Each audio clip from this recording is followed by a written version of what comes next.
très beau congrès, très bon congrès avec des étudiants où nous on a pu apprendre énormément de choses sur l'industrie du gaz, sur le secteur du gaz. On est arrivé ce matin, on ne connaissait pas forcément tous les enjeux. C'est vraiment quelque chose on retiendra et que je retiendrai personnellement. Le message que je voulais vraiment faire passer à l'industrie des gaziers, à l'industrie du gaz, ce serait de continuer du coup à sensibiliser la jeunesse. 138e congrès, première fois où des étudiants peuvent intervenir, première fois où des étudiants se sentent sensibilisés et impliqués. Et continuer dans cette dynamique parce que les objectifs à 2050, c'est une génération, et si demain la génération en fait rate le coche, ce sera toujours plus compliqué de faire passer les messages. Donc continuer sur cette dynamique et impliquer la jeunesse dans les changements de demain. J'ai eu la chance de participer aujourd'hui au 138e congrès du gaz.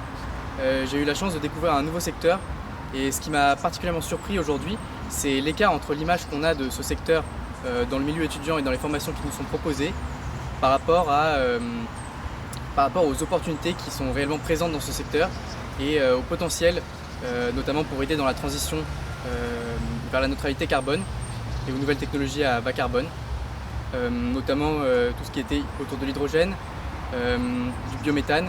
Et je pense que c'est un manque à gagner pour les gaziers, que nous n'ayons pas suffisamment de connaissances et accès à des formations nous tournant vers ce genre d'endroit. Fin de congrès, donc c'était extrêmement intéressant, rafraîchissant de voir à quel point le secteur se concentre sur ces questions de décarbonation et sur les questions d'écologie.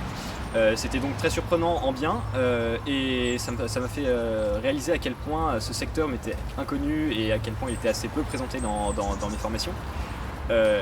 Moi, ce qui me semblait un peu dérangeant quelque part, mais qui n'est pas forcément spécifique à ce milieu, c'est de questionner les indicateurs qui sont utilisés pour montrer à quel point on décarbone, d'essayer d'avoir une vision plus globale, de bien faire des analyses de cycle vie complet, de prendre en compte des enjeux sociaux et d'essayer de bien intégrer l'évolution donc du secteur du gaz pour le rendre le plus pérenne possible.